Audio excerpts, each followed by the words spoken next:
Buenas noches, insomnes de la historia.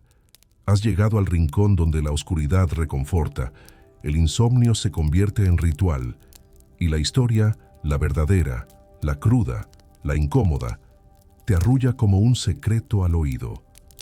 ¿Desde dónde nos escuchas esta noche? Desde México, donde las velas aún perfuman las calles y los altares respiran cempasúchil.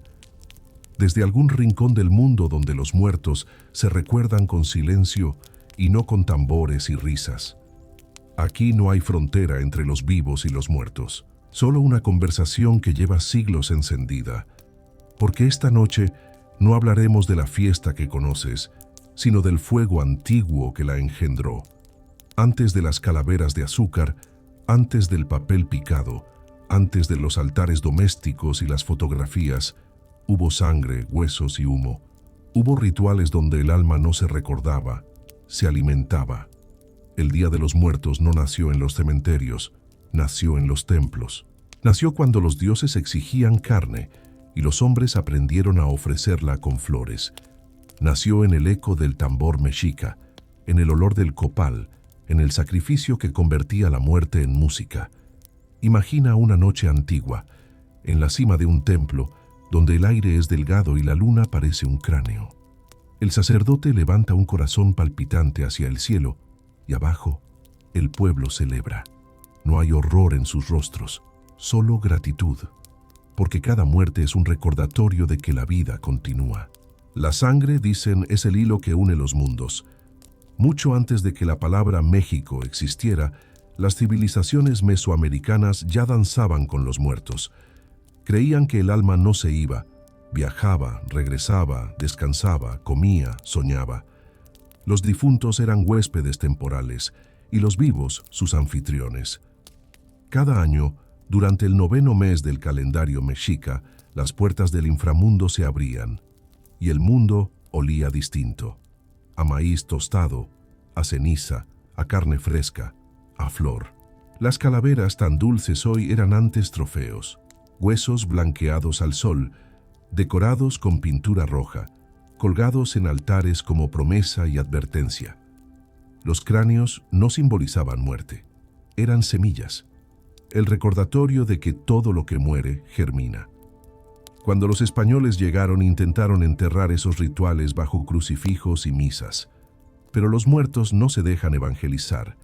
Las diosas antiguas, como Mictecacíhuatl, la señora de la muerte, se disfrazaron de vírgenes. Los tambores se callaron, pero su ritmo siguió latiendo en los rezos. Y el Día de Todos los Santos, con su solemnidad cristiana, acabó mezclándose con el polvo dorado del cempasúchil. Así nació la fiesta que conocemos, una máscara sonriente sobre un rostro muy antiguo, un ritual moderno construido sobre los huesos del pasado. Bajo cada altar hay un eco del sacrificio, bajo cada vela, la memoria del fuego. Y cada vez que alguien pronuncia el nombre de sus muertos, repiten sin saberlo una plegaria milenaria. El Día de los Muertos no es nostalgia, es alquimia. Transforma el duelo en celebración, la ausencia en compañía, la podredumbre en perfume. Y cada ofrenda, cada pan de muerto, cada lágrima, es un pacto con lo invisible. Así que esta noche no hablaremos de catrinas ni de desfiles. Hablaremos de los huesos que las precedieron, de los rituales donde el amor se medía en sacrificio, de los altares donde la vida y la muerte compartían copa. Y quizá, al final, descubramos que seguimos haciendo lo mismo, solo con menos sangre y más azúcar. Antes de comenzar, si este rincón te acompaña en las noches largas, considera suscribirte a este canal. Aquí la historia no corre, camina descalza sobre tumbas antiguas, y cuando el insomnio vuelva, habrá siempre otra historia esperándote. Porque los muertos nunca se van del todo. Solo esperan a que alguien los nombre. Antes de que las flores se volvieran dulces, olían a sangre.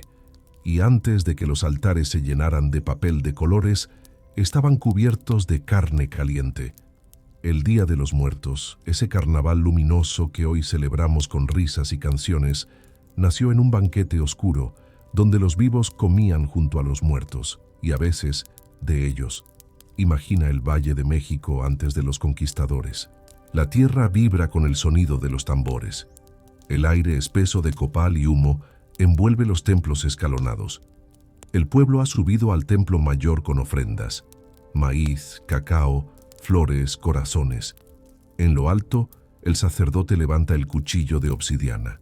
Abajo, miles de ojos observan. El silencio dura un segundo. Después, el corazón late fuera del cuerpo y la multitud aplaude. No hay horror en la escena. Hay orden.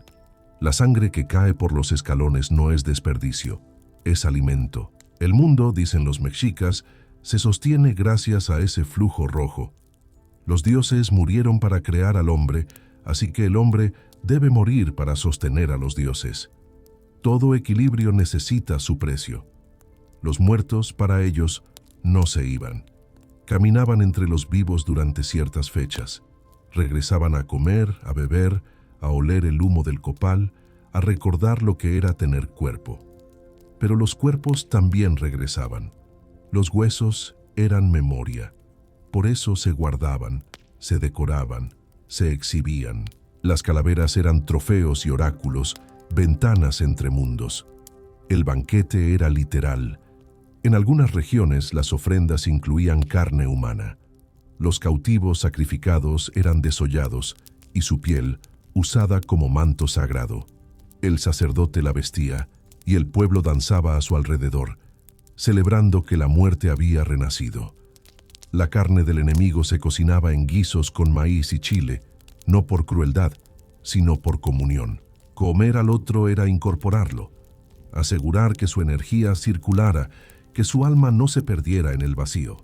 La mesa era el altar, y el altar, el cuerpo del mundo. Los huesos molidos se mezclaban con masa para formar figurillas. Los cráneos vacíos se convertían en copas, los fémures en flautas. El sonido de esas flautas aún puede escucharse en el viento de ciertas ruinas, como si los huesos siguieran cantando. El sacrificio era repetición del mito. En cada ceremonia, los sacerdotes recreaban el origen del universo, la muerte de los dioses que dio forma al sol.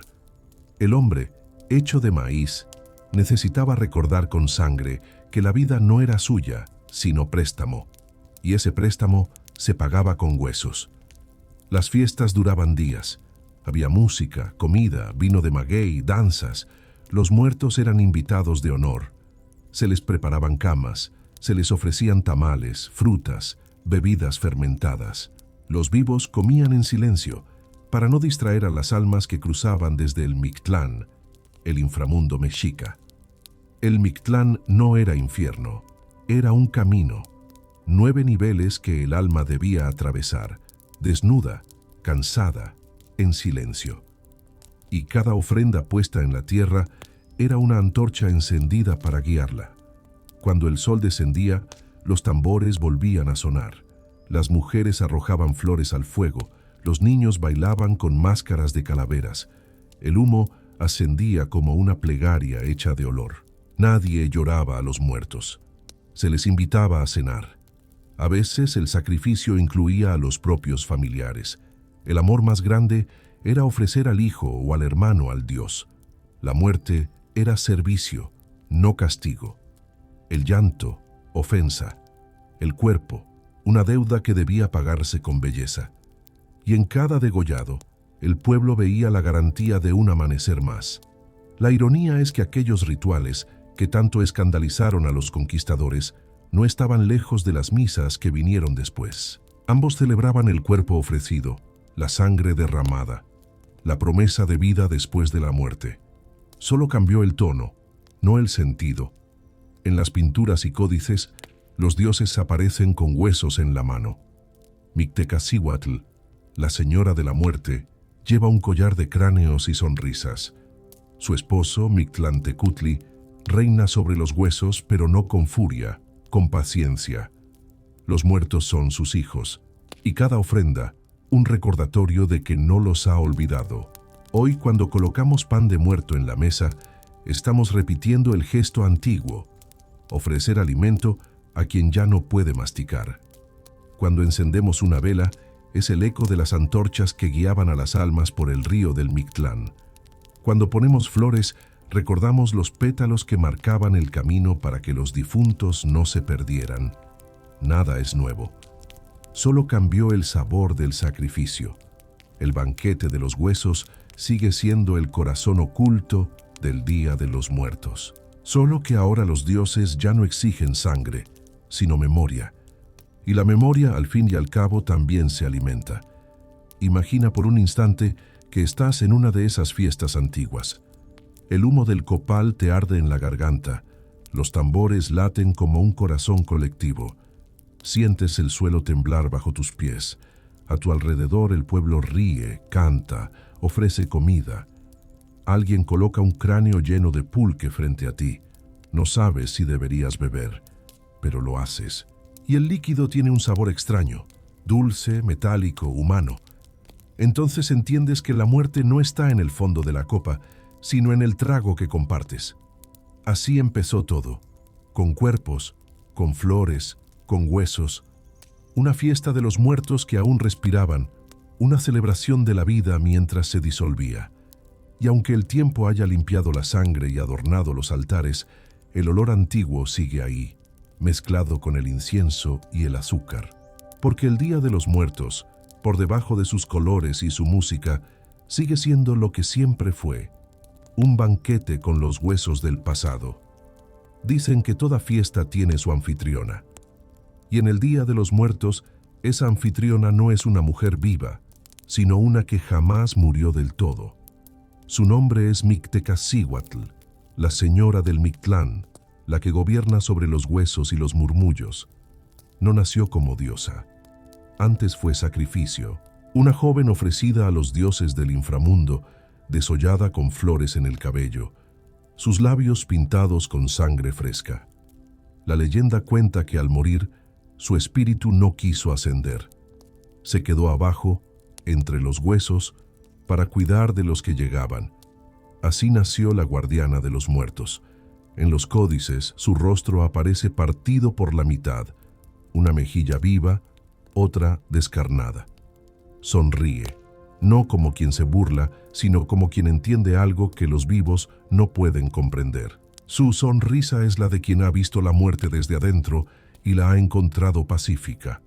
Mictecacihuatl reina junto a su esposo, Mictlantecutli, el señor de los muertos, pero en los relatos antiguos es ella quien gobierna realmente.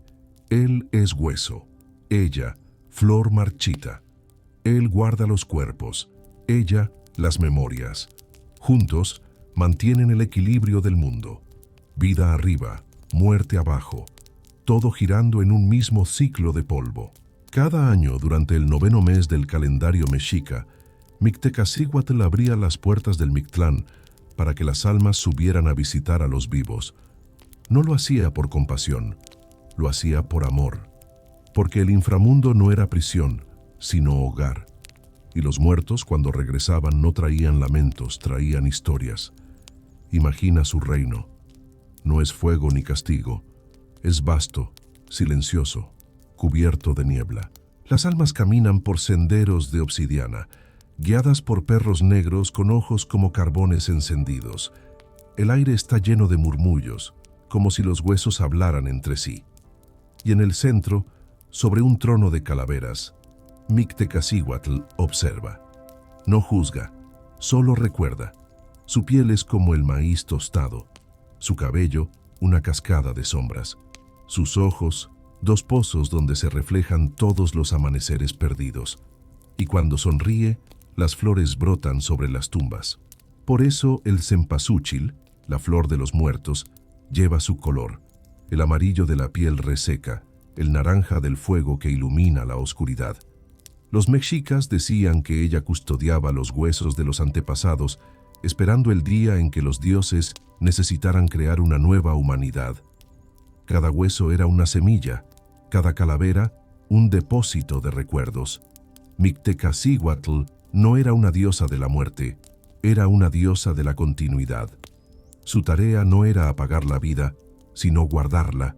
Por eso, cuando los españoles llegaron con sus cruces y su miedo, no pudieron destruirla. solo la disfrazaron. Le pusieron un vestido europeo, le dieron abanico, sombrero, sonrisa blanca. Así nació su eco moderno, la Catrina.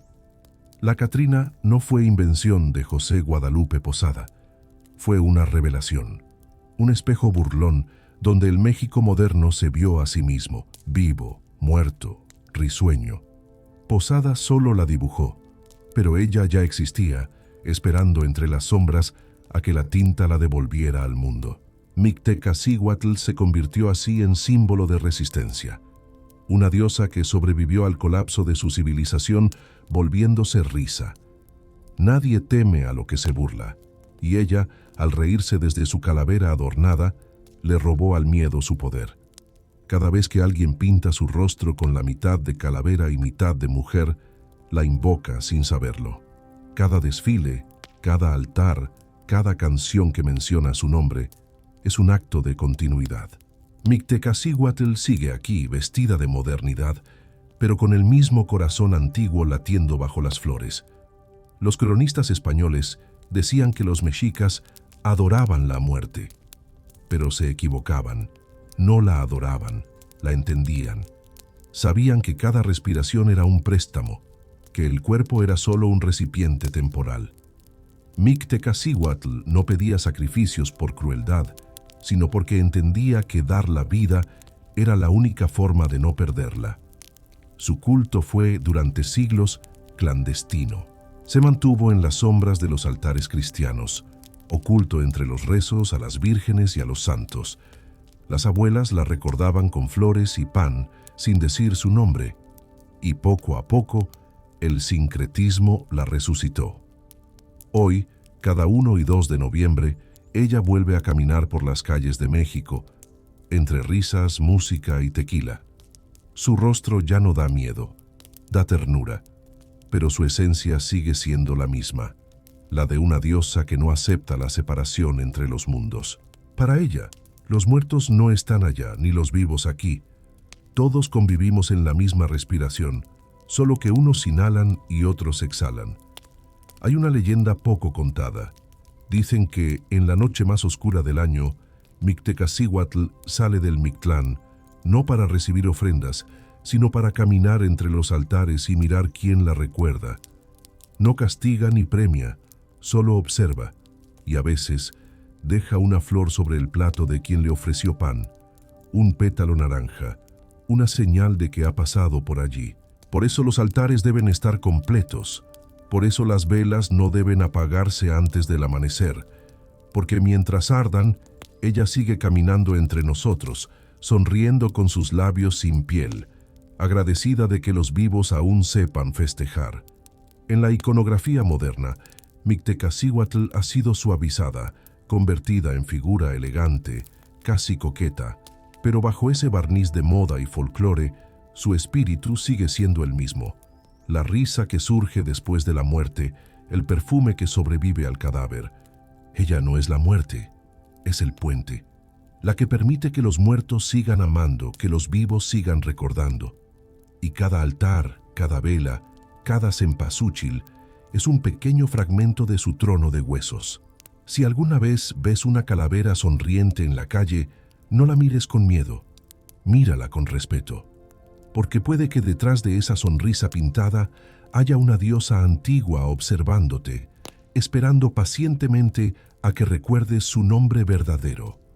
Mictecacihuatl, la que sonríe entre los huesos, la que nunca murió del todo. Dicen que morir no era el final, era apenas el comienzo de un viaje largo, pesado, hermoso y terrible. Un camino que todos debían recorrer, desnudos, despojados de nombre, de orgullo, de carne. Un viaje hacia el Mictlán. El Mictlán no era un castigo, era el regreso. El alma volvía a la tierra que la había parido y debía atravesar 9 niveles para volverse parte del polvo otra vez. Cada nivel, una prueba. Cada obstáculo, una enseñanza.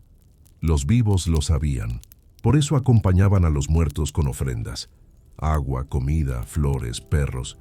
Porque nadie cruza solo. Imagina el primer día después de morir. El alma despierta confundida. Mira su cuerpo desde lejos, como quien ve una casa que ya no le pertenece. Escucha los lamentos, los rezos, siente el olor del copal y luego empieza a caminar. No hay cielo arriba, solo neblina. El aire tiene el sabor del maíz quemado y en la distancia el ladrido de un perro. El primer nivel es Apanohuacaluia, el río que separa el mundo de los vivos del mundo de los muertos. Ancho, lento, inabarcable. Sus aguas no son frías ni calientes, sino del color del silencio. Para cruzarlo, el alma necesita la ayuda de un perro Xoloitzcuintle, ese animal sin pelo, de ojos profundos, que los antiguos criaban no como mascota, sino como guía. Por eso, cuando alguien moría, su familia sacrificaba un xolo y lo enterraba con él. No era crueldad, era fidelidad extendida al más allá. El perro reconocía a su amo en el otro mundo y lo ayudaba a cruzar el río. Dicen que si en vida habías maltratado a los perros, ninguno te ayudaba. Y entonces el alma quedaba atrapada en la orilla, repitiendo eternamente su propio nombre hasta disolverse. Después venía Tepeme Monamictlán, las montañas que chocan entre sí, dos cerros que se mueven al ritmo del universo, abriéndose y cerrándose como mandíbulas. El alma debía calcular el momento exacto para pasar entre ellos sin ser aplastada. Era la prueba del ritmo, del tiempo. Quien no sabía escuchar el pulso de la vida moría por segunda vez. El tercer nivel era Itztepetl, la montaña de obsidiana. Sus paredes cortaban la piel y los vientos arrastraban filos invisibles. Aquí el alma debía aprender a avanzar herida, porque nadie llega al descanso sin sangrar un poco. Luego estaba Itzeecayan, el lugar del viento que corta como navaja. Un páramo sin refugio donde el aire gritaba con voz humana. Los antiguos decían que esos gritos eran los pensamientos de los vivos, los que no dejaban ir a sus muertos. Por eso las familias hacían rituales de despedida, para que el alma pudiera caminar sin que la arrastraran las voces del recuerdo. El quinto nivel era Paniekatakoyan, donde las almas flotaban entre montañas y cuchillos.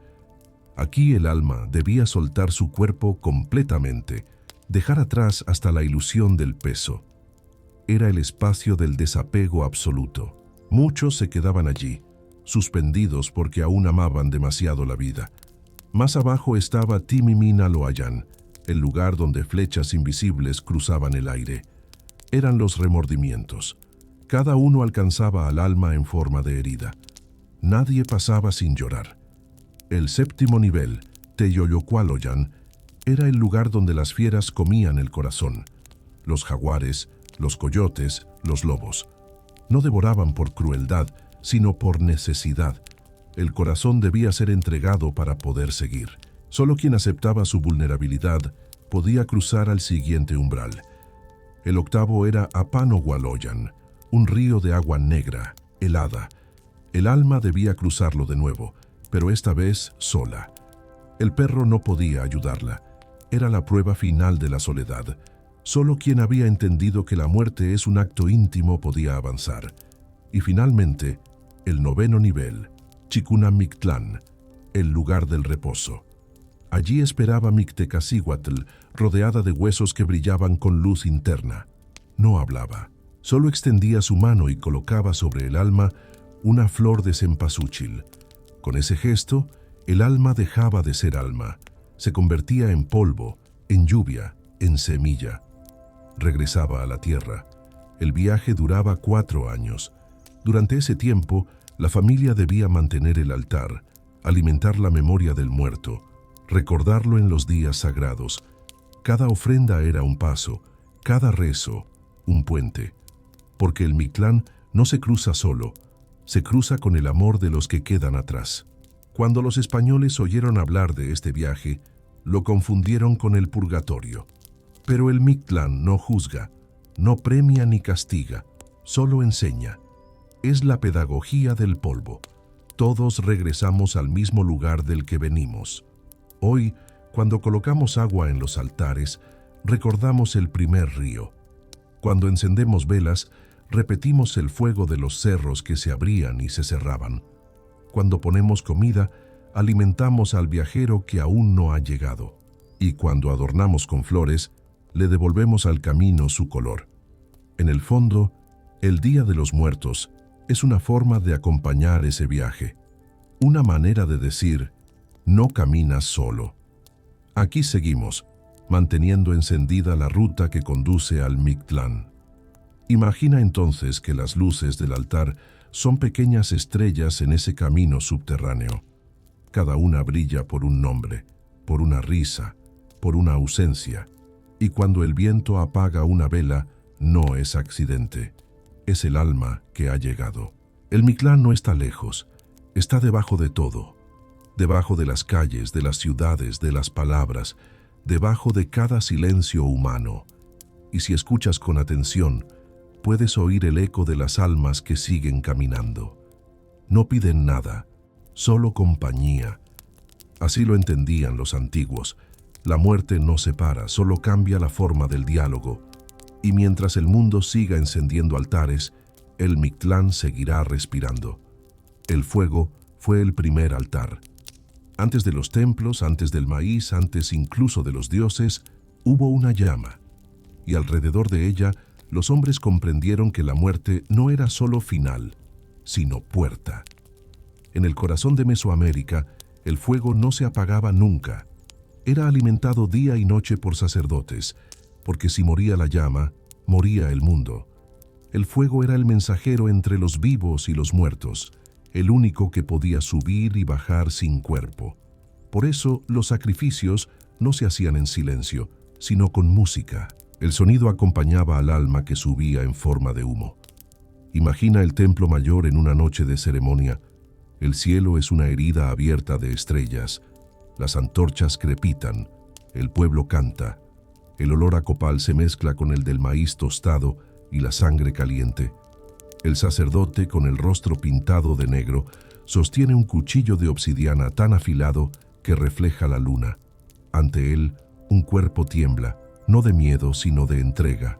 El corazón es extraído en un solo movimiento, levantado hacia el cielo, y el fuego lo recibe con un suspiro. El pueblo aplaude, las mujeres lanzan flores, los tambores retumban como si la tierra respondiera, porque en ese instante el sacrificio ha abierto el camino.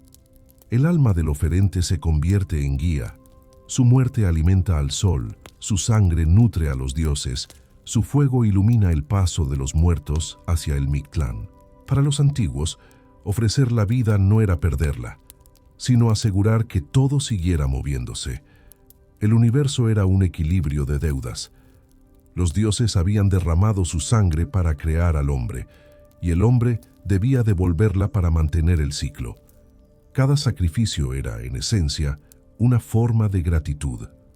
No todos los sacrificios eran humanos. A veces se ofrecían aves, perros, flores, panes de amaranto moldeados con miel y sangre. Cada ofrenda representaba un tipo de alma. Pero los sacrificios mayores, los que abrían los caminos del más allá, eran humanos. No por crueldad, sino por reciprocidad. El cuerpo, al ser entregado, se volvía símbolo. La carne, oración. Las fuentes antiguas narran que, antes de cada sacrificio, el cuerpo del elegido era tratado con honor. Se le bañaba, se le vestía con plumas, se le alimentaba con cacao y pulque. Durante días, era adorado como un dios. Y solo cuando llegaba el momento, se le recordaba que su tarea era morir bien. No gritar, no resistir, ofrecer el cuerpo con la misma serenidad con la que uno ofrece una flor. Los sacrificios más solemnes se realizaban durante la fiesta de los muertos, dedicada a Mictecacihuatl y Mictlantecutli. En esa fecha, los cuerpos humanos servían de mensajeros, llevando a los dioses las plegarias de los vivos. El fuego los transformaba en humo, y el humo subía como palabras sin idioma. El sacrificio no terminaba con la muerte. El cuerpo era compartido. Una parte se quemaba, otra se comía. Era comunión literal. Comer del cuerpo del ofrendado era absorber su valor, participar del sacrificio, mantener la memoria. Los cronistas españoles lo llamaron canibalismo, los mexicas lo llamaban amor. En el fuego, todos los elementos se encontraban: el agua del cuerpo, el aire del último aliento, la tierra del altar y el fuego del sacrificio. El hombre se convertía en cosmos, y su muerte era una forma de creación. Había diferentes tipos de sacrificios. Los guerreros morían por el sol. Las mujeres que daban a luz por la luna, los niños por la lluvia. Cada uno tenía un destino distinto, pero todos pasaban por el fuego. El fuego los purificaba, los descomponía, los devolvía al origen. Los huesos que quedaban se guardaban en urnas o se dispersaban sobre los campos. El maíz crecía sobre ellos, y así el pueblo comía pan hecho con el polvo de sus muertos.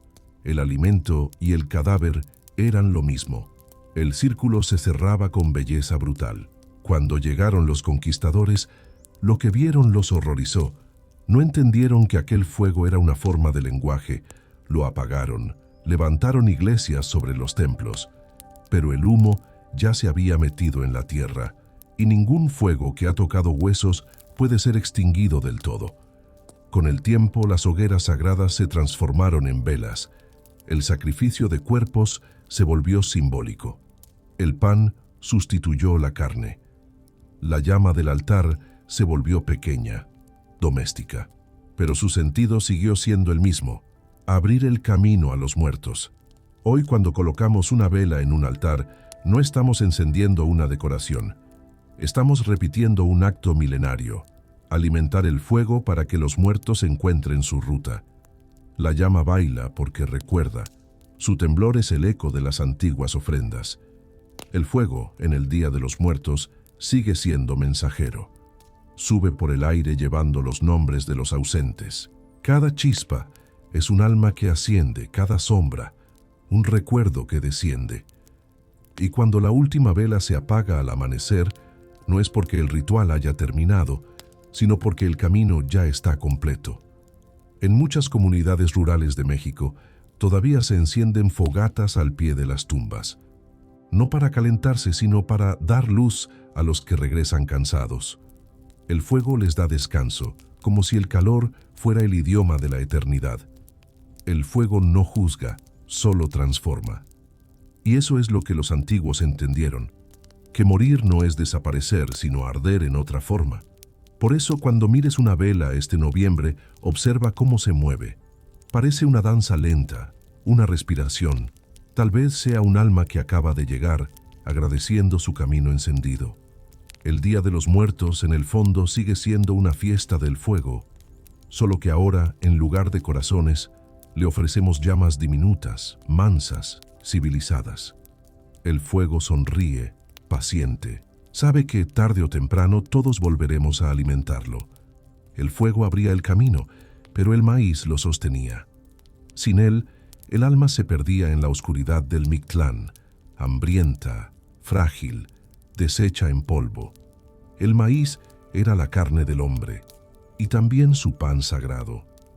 Para los antiguos pueblos de Mesoamérica, el universo entero tenía sabor a maíz. Los dioses habían intentado crear al ser humano muchas veces, de barro, de madera, de piedra, pero solo cuando usaron masa de maíz, la vida se sostuvo. Por eso el hombre se llamó Tlaolitlacatl, el ser del maíz.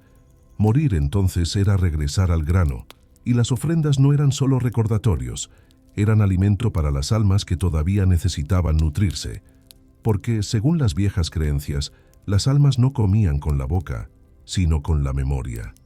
El olor, el vapor, el humo del guiso eran su sustento. Imagina una aldea en el Valle Central hace 500 años. Es la víspera de la fiesta de los muertos. Las mujeres muelen el maíz en los metates. Sus manos brillan de sudor y masa. El sonido del molino resuena como un tambor doméstico. En cada casa, el aire huele a nixtamal y copal. No cocinan para los vivos, cocinan para los que volverán esta noche. Los tamales se preparan con hojas de maíz fresco. Dentro, frijoles, chiles, calabaza, miel. Cada ingrediente tiene su símbolo. El frijol, la oscuridad de la tierra.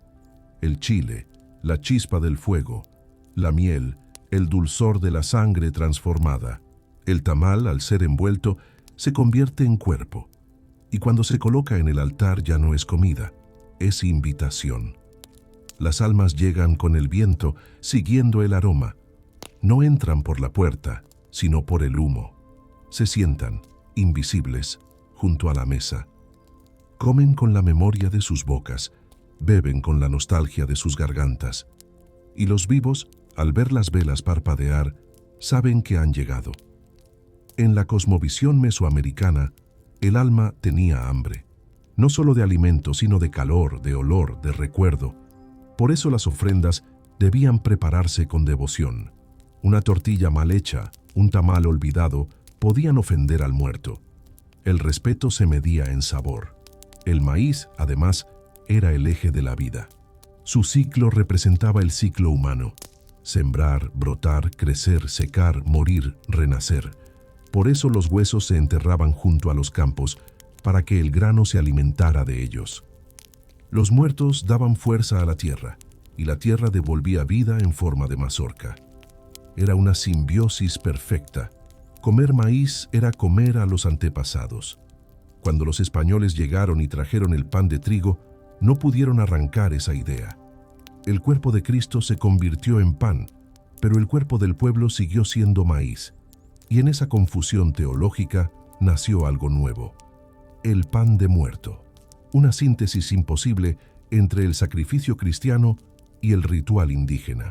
El pan de muerto tiene forma de huesos cruzados, una cúpula que representa el cráneo, y azúcar que imita la pureza del alma. Se dice que comerlo es recordar. Pero, si lo piensas, también es participar. Comer pan de muerto es masticar la memoria, volver a integrar el ciclo, dar al cuerpo el sabor antiguo del sacrificio.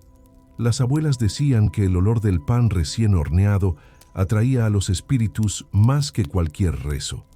El azúcar era para los niños difuntos, las semillas para los ancestros. Cada casa tenía su receta, su altar, su secreto. Y al amanecer, cuando los panes ya estaban duros, se repartían entre los vecinos, como si el alma de los muertos pudiera compartirse en pedazos.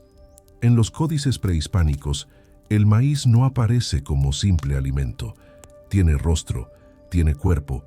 Es el dios Centeotl, el joven dorado que muere cada año para renacer en la milpa. Su sacrificio es agrícola y cósmico. Su cuerpo es comido para mantener al mundo. El Día de los Muertos, en el fondo, es la extensión de ese mito. Comemos al muerto para que el muerto nos mantenga vivos. Los antiguos decían que las almas más viejas habitaban en los granos del maíz almacenado.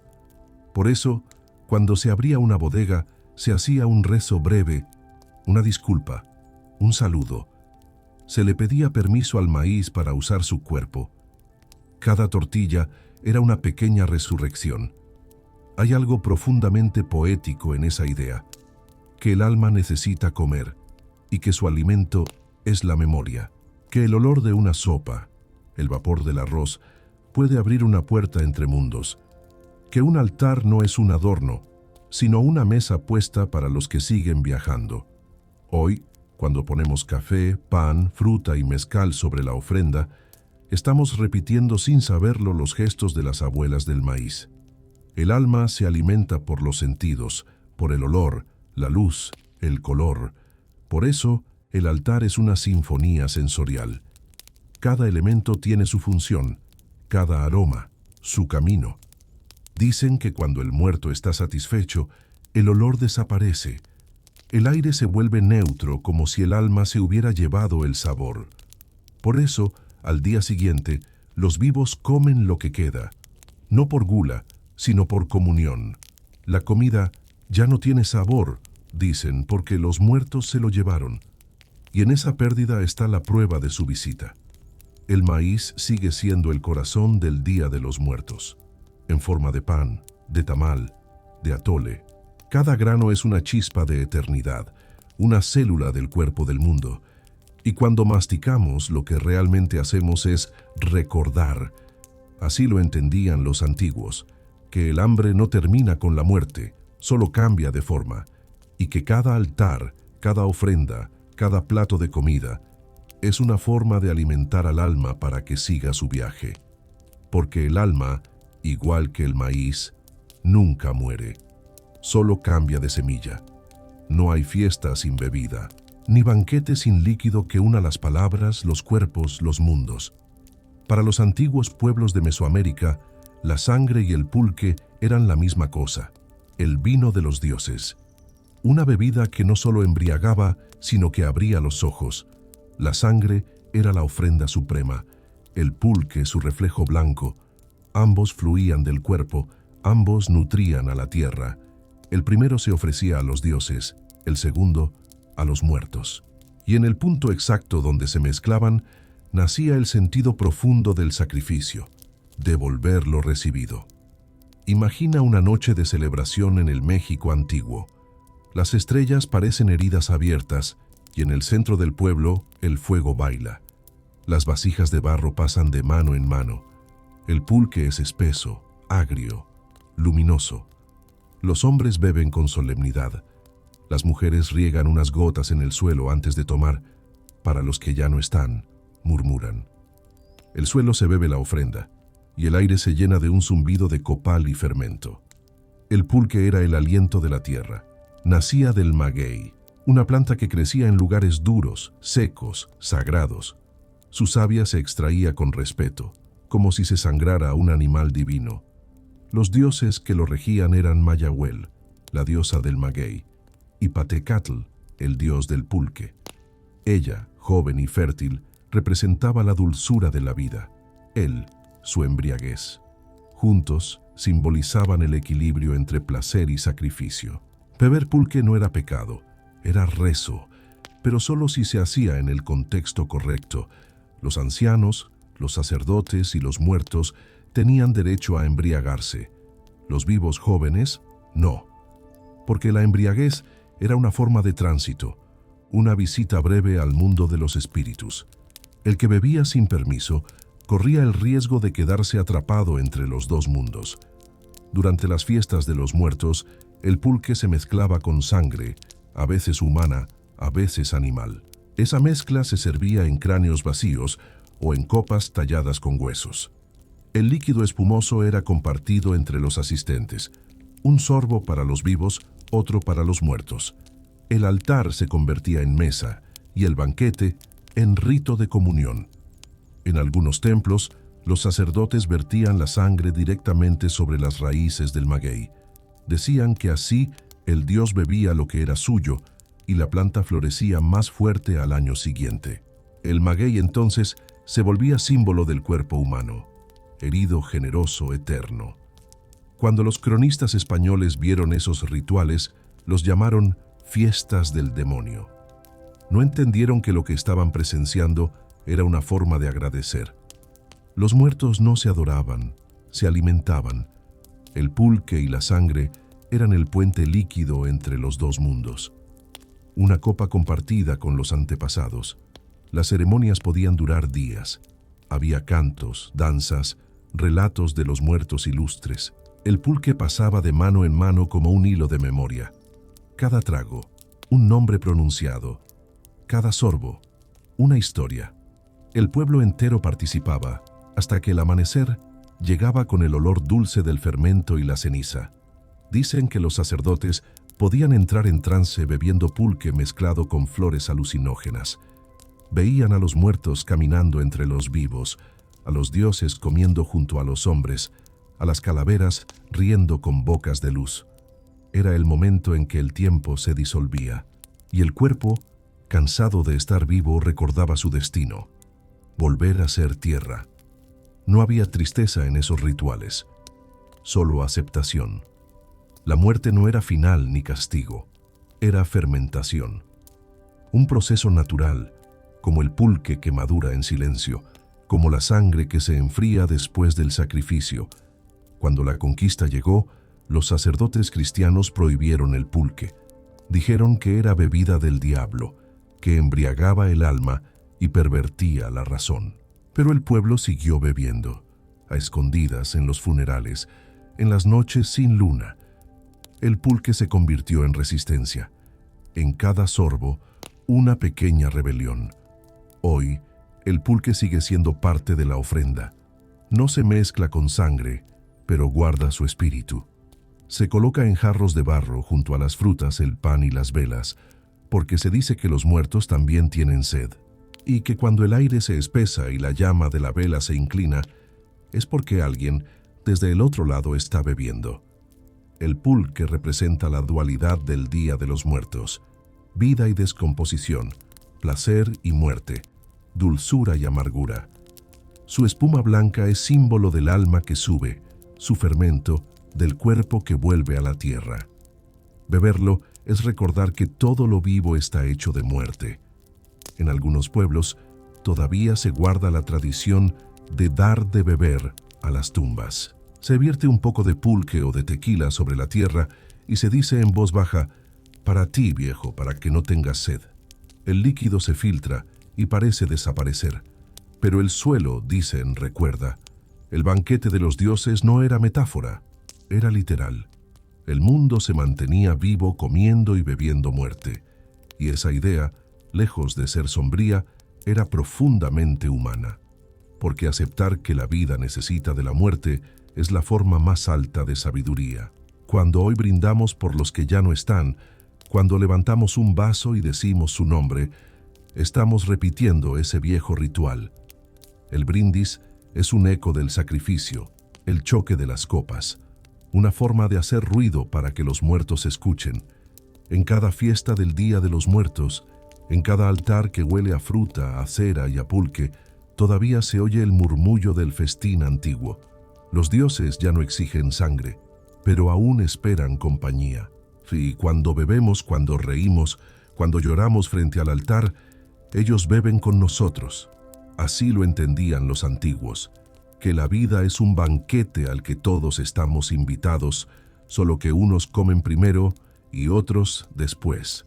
Los muertos no se enterraban, se sembraban. Así lo creían los antiguos pueblos del Anáhuac, que el cuerpo, al entrar en la tierra, no desaparecía, sino que germinaba. Morir era volver a ser semilla. Por eso, cuando un cuerpo descendía a la tierra, los vivos lo acompañaban con cantos, flores, maíz y agua. No había llanto histérico, no había despedida, había ceremonia, una promesa tácita entre el polvo y la carne. Volverás. El cuerpo no era propiedad, era préstamo, un recipiente que los dioses daban por un tiempo. Y devolverlo, al final, no era tragedia, era cumplimiento. Por eso los huesos se trataban con respeto casi agrícola. Eran lo que quedaba de la siembra humana. Imagina una tumba mesoamericana. No hay lápidas ni mármol, solo tierra apisonada, flores secas, vasijas con comida. Dentro, el cuerpo en posición fetal, como si se preparara para nacer otra vez. Sobre él, granos de maíz. Alrededor, fragmentos de cerámica, a veces figurillas de perros o aves. Todo está pensado. Cada objeto es una herramienta para el viaje, una semilla simbólica que acompañará al alma. En el centro del ritual, los huesos tienen un papel sagrado. El hueso es memoria petrificada. Contiene el eco del tambor del corazón, la música que sostenía al cuerpo. Por eso, cuando un pueblo se mudaba, llevaba consigo los huesos de sus antepasados, no por superstición, sino porque sabían que sin ellos la tierra nueva estaría vacía. Los huesos eran mapa, eran raíz. En ellos se guardaba el linaje, el peso del tiempo. Eran también amuleto, protección contra el olvido. Muchos guerreros mexicas portaban fragmentos de huesos humanos en sus cinturones, no como trofeos, sino como compañía. Decían que en la batalla los huesos hablaban, y que quien los llevaba nunca moría solo. El hueso, en la cosmovisión indígena, no era un resto, sino un principio. De los huesos de los dioses se hizo el hombre, y de los huesos del hombre el alimento de la tierra. Era un ciclo infinito, una cadena de resurrecciones silenciosas. En los mitos se cuenta que Quetzalcóatl, el dios serpiente emplumada, descendió al Mictlán para traer los huesos de los antiguos hombres. Los recogió con cuidado, los molió y con su sangre los mezcló. Así nacieron los nuevos seres humanos. Somos, literalmente, harina de huesos y sangre divina. Por eso la muerte no era un final, sino una pausa en la gran molienda del cosmos. Los sacrificios humanos, por terribles que parezcan, seguían ese mismo principio. El cuerpo no se destruía, se devolvía. La carne era fuego, la sangre, agua, los huesos, tierra. Los 4 elementos se reunían para restaurar el equilibrio. En las ceremonias agrícolas, los campesinos ofrecían los primeros frutos del maíz junto a pequeños fragmentos de hueso humano. Era una forma de fertilizar el campo, y cuando el maíz crecía, decían que las espigas eran los dedos del ancestro que regresaba. El cuerpo humano y la tierra eran uno y el mismo organismo.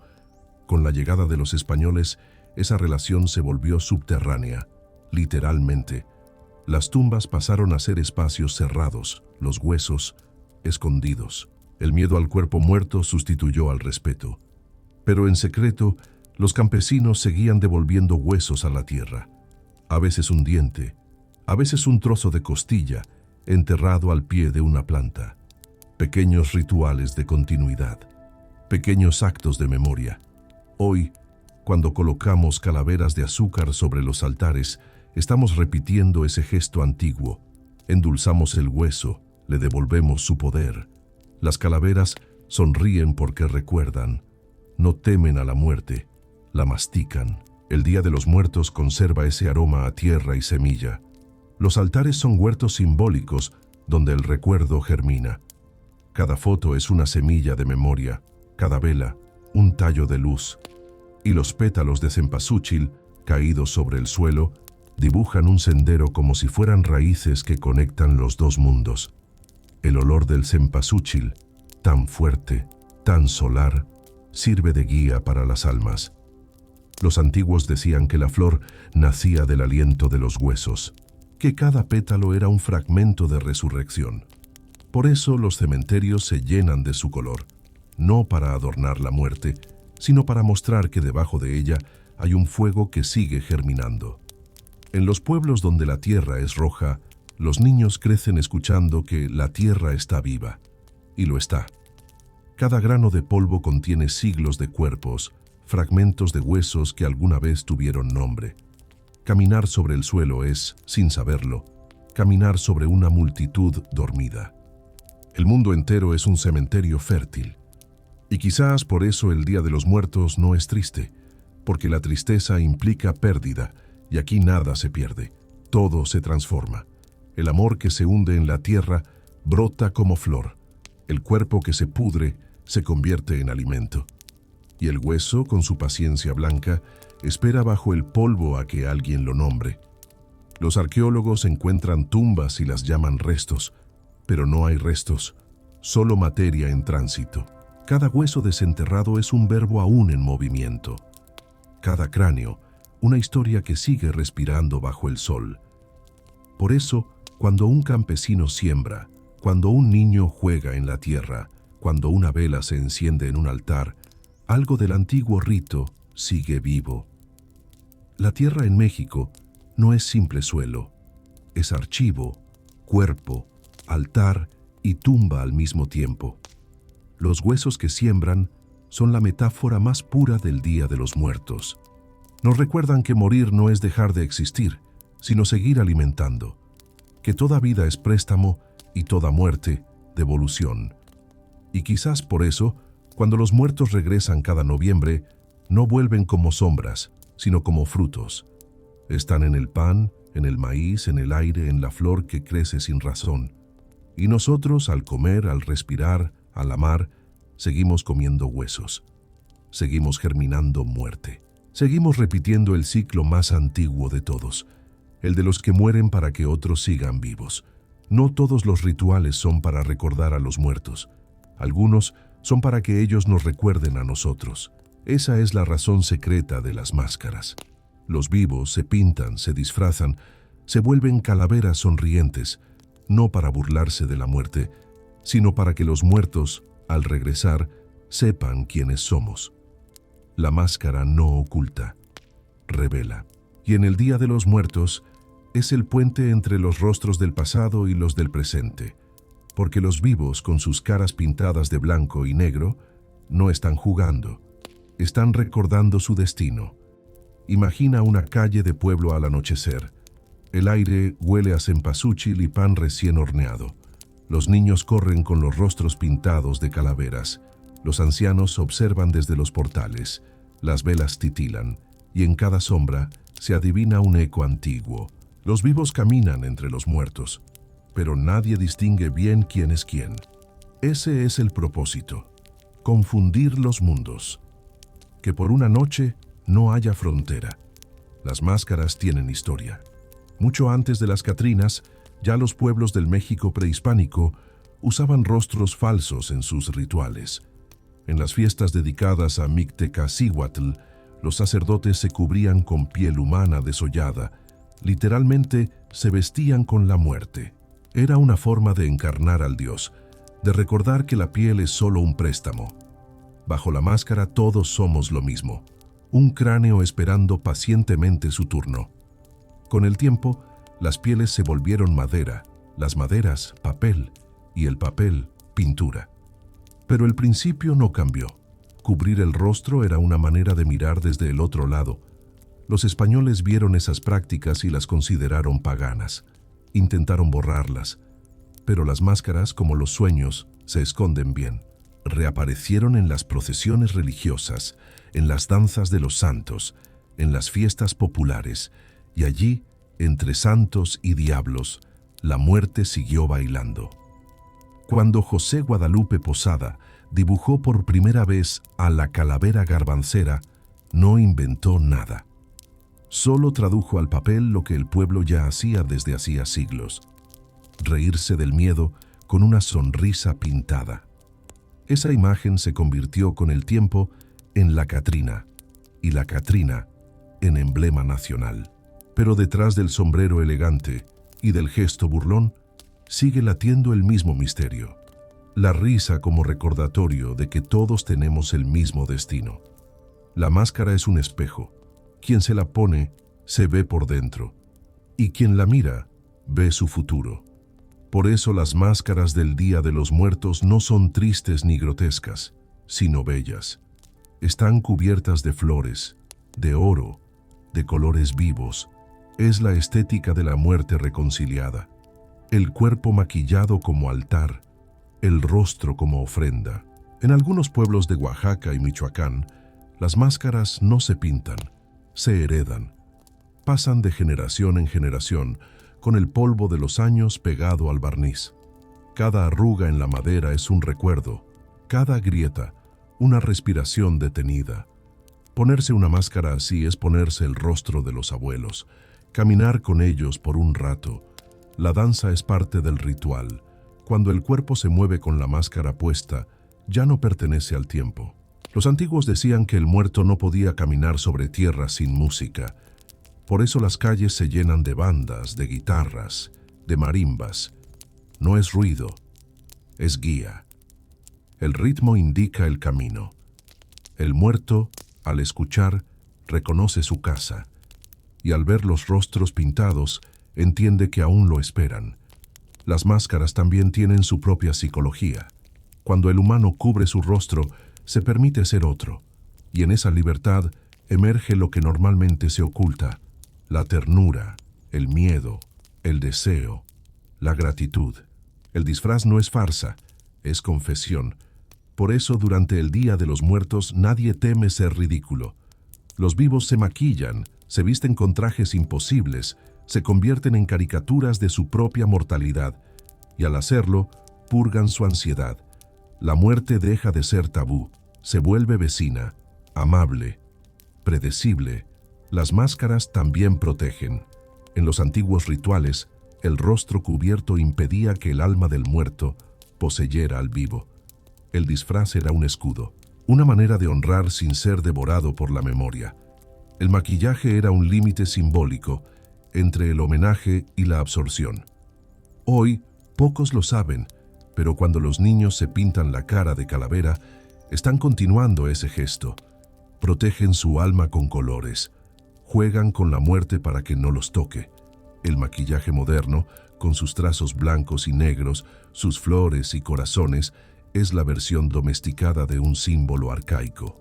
El blanco representa los huesos, el negro, la tierra, el rojo, la sangre, el amarillo, el sol. El rostro humano se convierte en mapa cósmico, un resumen del ciclo de la vida. En las grandes ciudades, el Día de los Muertos se ha vuelto desfile, espectáculo, selfie. Pero en los pueblos la máscara sigue teniendo peso. Las familias preparan sus atuendos con respeto, no para celebrar, sino para participar en la gran conversación anual entre vivos y muertos. Y cuando cae la noche y el cementerio se llena de velas, el aire parece moverse distinto. Entre las tumbas se ven sombras que no parecen humanas. Los rostros pintados se reflejan en las lápidas, y por un instante, nadie sabe si lo que brilla es maquillaje o hueso. Ese instante breve y eterno es el corazón del Día de los Muertos, porque allí, entre la máscara y el alma, entre el maquillaje y el polvo, ocurre la reconciliación. El muerto reconoce al vivo disfrazado, y el vivo, al mirarse en el reflejo del muerto, se reconoce también. Así, la máscara cumple su función más antigua, recordar que todos somos uno, un mismo rostro multiplicado por los siglos, un mismo cráneo usando diferentes pieles, una misma sonrisa pintada para engañar al tiempo. Por eso, cuando la noche termina y las máscaras se guardan, no se limpian del todo. Un poco del maquillaje siempre queda, un trazo, una sombra, un brillo en la piel. Es la marca del rito cumplido, una pequeña huella del muerto en el rostro del vivo. Y así, aunque nadie lo diga en voz alta, cada noviembre el mundo entero se maquilla para los que ya no están. Nos disfrazamos, no por costumbre, sino por amor, para que ellos, cuando crucen el umbral, no se sientan perdidos, para que nos reconozcan y sepan que seguimos aquí, esperándolos. La noche del Día de los Muertos no se ilumina con el sol, se ilumina con las almas, y cada llama que arde sobre un altar, cada vela temblorosa junto a una tumba, es un idioma que solo los muertos comprenden. Porque el fuego no solo calienta ni alumbra, habla. Dice sin palabras lo que el corazón humano no sabe decir. Es una oración hecha de oxígeno y silencio, una voz que sube mientras todo lo demás se apaga. En el principio, antes de que existieran los templos, los hombres encendieron fuego para hablar con el cielo. Esa llama fue su primer rezo. Desde entonces, toda vela encendida es un intento de continuar esa conversación. El fuego tiene memoria, y cuando la noche de los muertos se extiende, la tierra parece recordar todas las hogueras que alguna vez la alimentaron. El aire se vuelve espeso, casi líquido. Huele a cera, a humo, a flor, y por un instante, el mundo respira al mismo ritmo que el fuego. En los pueblos, las familias caminan al cementerio al caer la tarde. Cada uno lleva una vela, protegida del viento dentro de un vaso o una botella cortada. No es una procesión triste, sino una caminata lenta, ritual. Las calles se llenan de puntos de luz, como si la noche misma tuviera ojos. El silencio pesa. Solo se oye el crujido de los pasos sobre la tierra y de vez en cuando el chisporroteo de una vela que se apaga y vuelve a encender. Los niños caminan serios, como si entendieran sin palabras que están participando en algo más antiguo que ellos. Y los ancianos sonríen, porque saben que esa caminata es un ensayo del regreso. Las velas se colocan con cuidado sobre las tumbas, una por cada muerto, a veces una por cada recuerdo. El fuego no debe apagarse antes del amanecer, porque mientras la llama arda, el alma encuentra el camino. La luz es un mapa que guía a través de la oscuridad del Mictlán.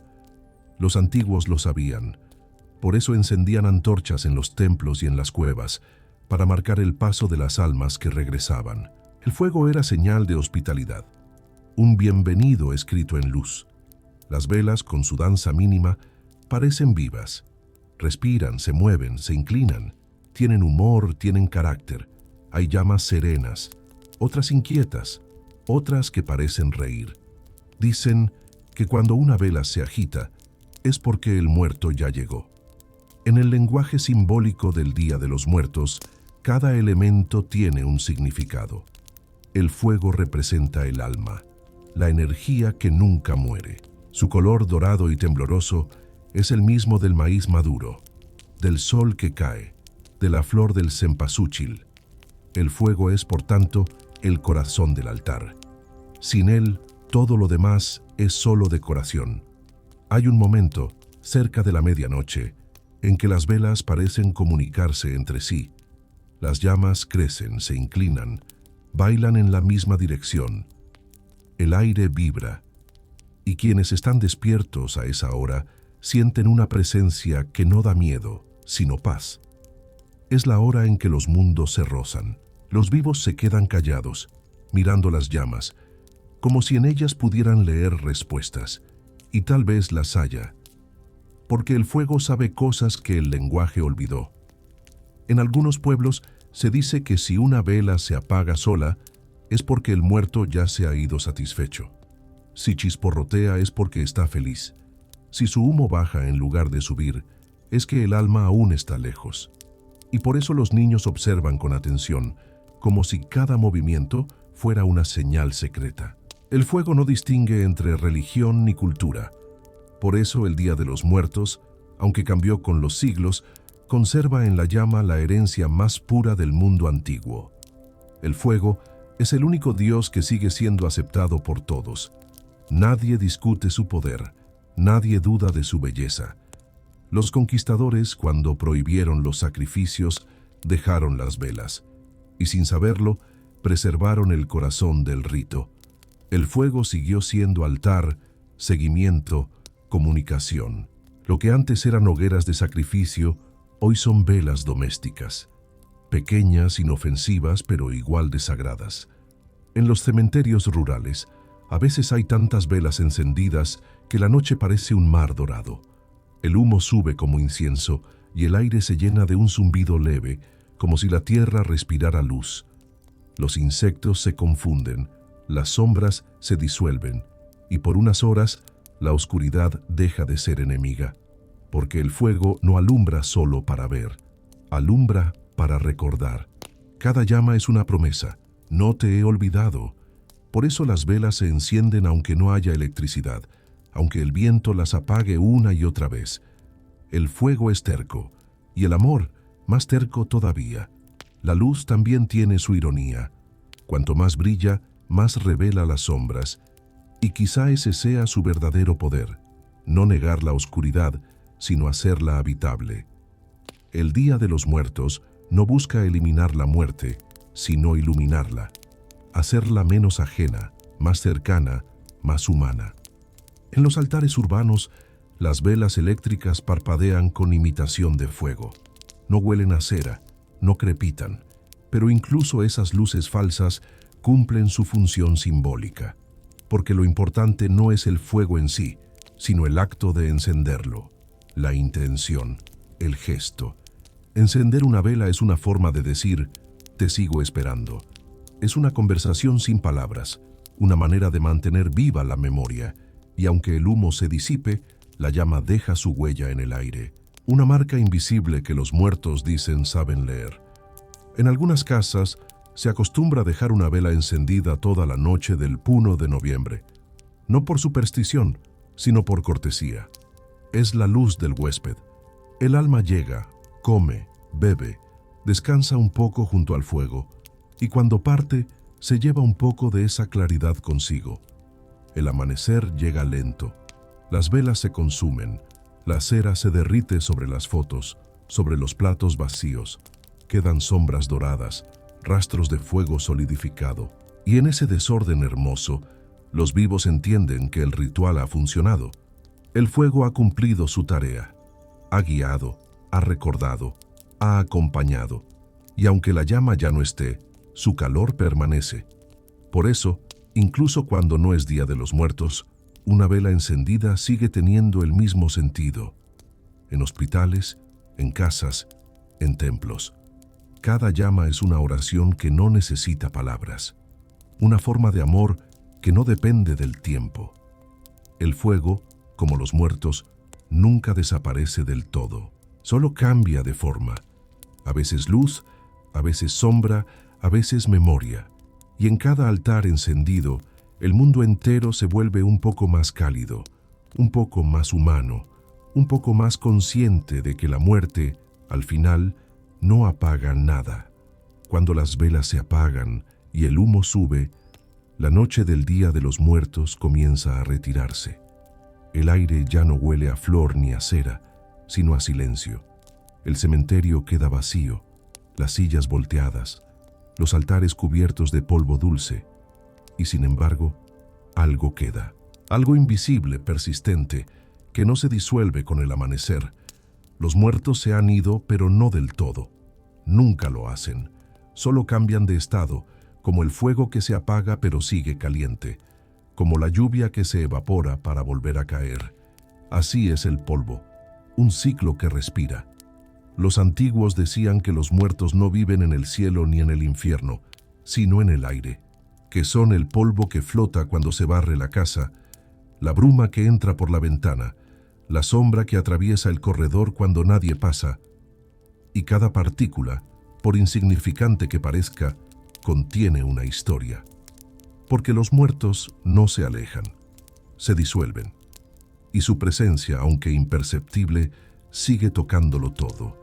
El olor del café por la mañana, la risa que se parece a otra que ya no está, el viento que mueve las cortinas sin razón. Los muertos están ahí, mirando desde lo invisible. El polvo es su lenguaje. No habla, pero se posa. Cubre las fotos, las sillas, los libros, como si quisiera decir, todavía estoy aquí. Y los vivos, en su prisa diaria, lo limpian sin pensar. Barren la memoria, sacuden el amor, respiran a los muertos sin notarlo. En los antiguos templos se decía que el polvo era sagrado, el residuo de los sacrificios, la huella material del alma que se elevaba. Por eso, cuando se barría un altar, se hacía con cuidado, como quien recoge algo precioso. El polvo, mezclado con copal y ceniza, se esparcía sobre los campos. Así los muertos volvían a la tierra, convertidos en fertilidad, en aroma, en tiempo. El Día de los Muertos termina con ese gesto, devolver lo invisible a su lugar. Las flores marchitas se entierran, las velas derretidas se apagan, las ofrendas se comparten, el ciclo se cierra, pero nada se pierde. El polvo es la forma más paciente del alma, no exige atención, solo espera. Se posa en los rincones, en las rendijas de las casas viejas, en los altares olvidados, y cuando alguien pasa la mano, vuelve a levantarse, flotando en el aire como una respiración antigua. Los muertos miran desde ahí, desde el polvo suspendido en la luz, desde las partículas que bailan cuando se abre una puerta. No necesitan cuerpo, ni palabra, ni tumba, solo espacio, solo memoria. Los científicos dicen que el polvo está hecho de cosas comunes, piel muerta, fragmentos de tela, ceniza, arena. Pero los antiguos sabían algo que la ciencia no puede medir, que en cada grano hay historia, que cada mota de polvo lleva en sí el eco de un cuerpo, de un amor, de un pensamiento, que el aire está lleno de pasado y que al respirar nos llenamos de los que ya no están. Por eso el Día de los Muertos no termina con el amanecer, solo cambia de forma. Las luces se apagan, pero la bruma queda. Las calles se vacían, pero el aire sigue denso, como si contuviera todas las voces de la noche anterior. Los muertos regresan al polvo, y el polvo al cuerpo de los vivos. En ese intercambio silencioso la vida continúa. No hay ruptura, solo transformación. El alma pasa de un estado a otro, como el agua que se convierte en nube. Mictecacihuatl, la señora del Mictlán, reina sobre ese polvo, no en el sentido triste de los cementerios, sino como guardiana de la materia viva.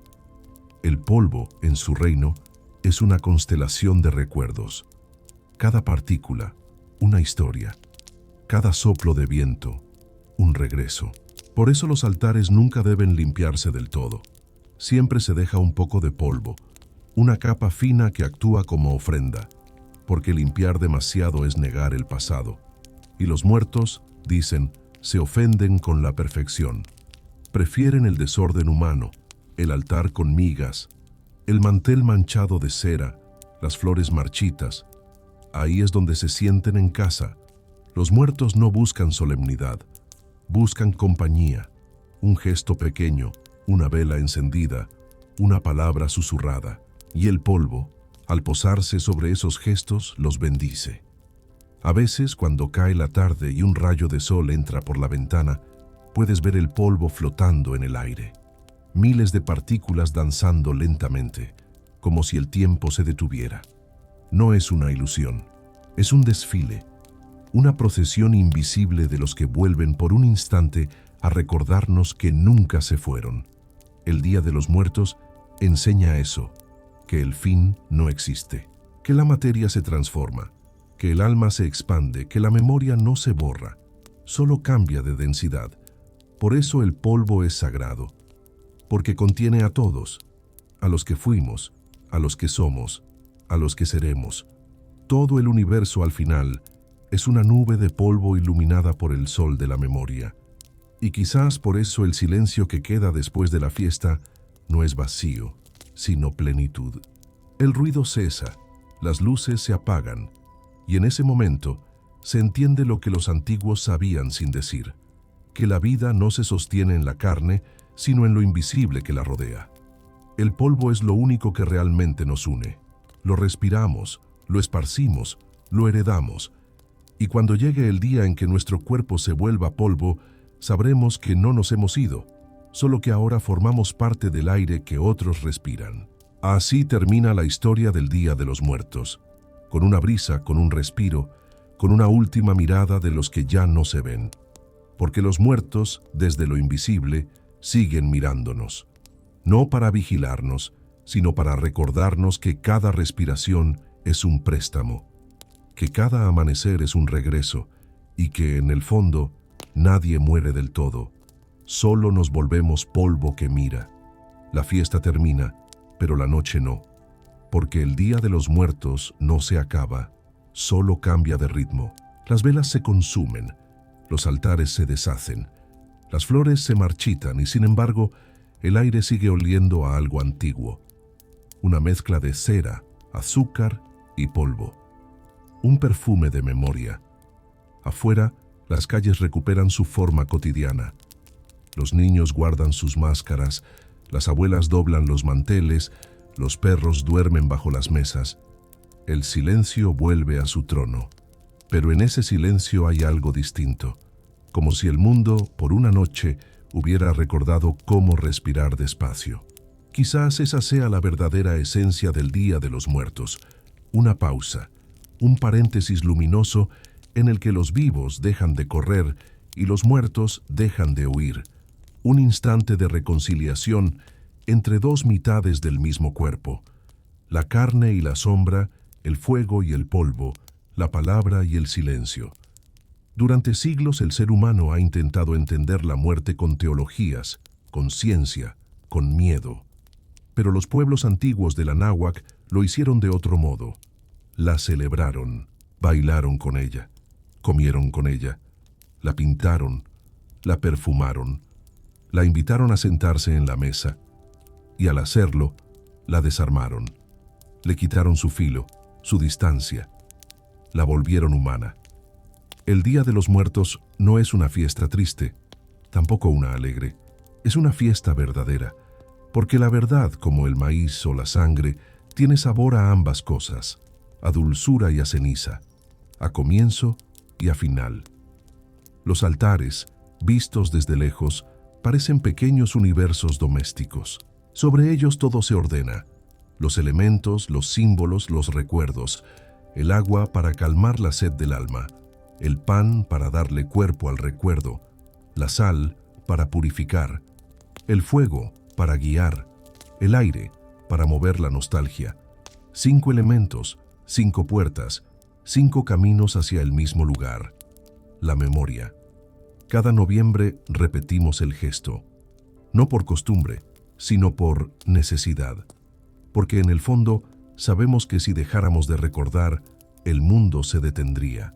El tiempo sin la voz de los muertos se volvería un silencio hueco, y por eso seguimos encendiendo velas, siguiendo los pétalos de cempasúchil, dejando pan sobre las mesas vacías, no para ellos, sino para nosotros.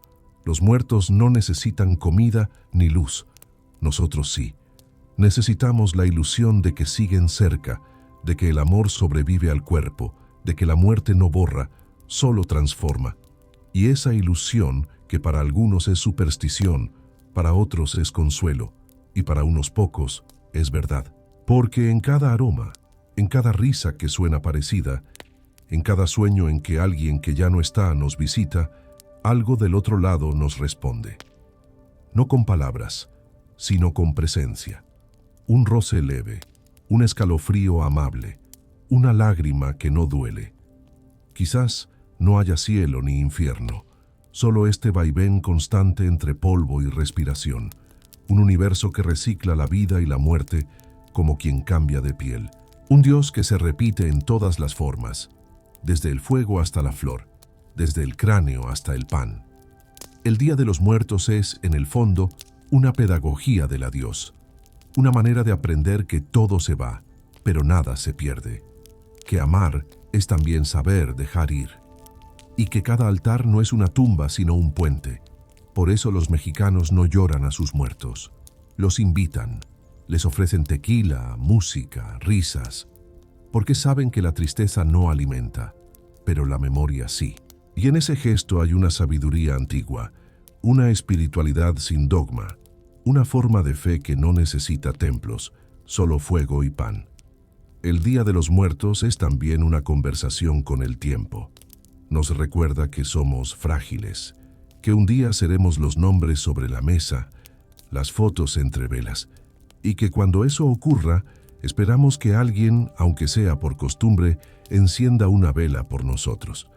Entonces comprenderemos que la muerte no era un muro, sino una puerta, y que los vivos y los muertos, al final, no están en lugares distintos, sino en respiraciones alternadas. Nosotros inhalamos, ellos exhalan, y entre ambos movimientos, la historia sigue latiendo. Así, cuando las velas se consumen del todo y la noche se disuelve, queda solo una frase flotando en el aire. Gracias por volver. Y quizás también una respuesta, suave, invisible, susurrada desde el polvo. Gracias por recordarme. Dormir con esta historia en la cabeza quizás no sea la peor idea del día, porque al cerrar los ojos puede que veas un altar encendido, una flor que respira, una sombra que sonríe, y entiendas por fin que la muerte no termina nada. Solo cambia el ritmo de la canción, y si aún no has dormido, no pasa nada. Aquí, en este rincón del insomnio, siempre habrá otra historia esperándote.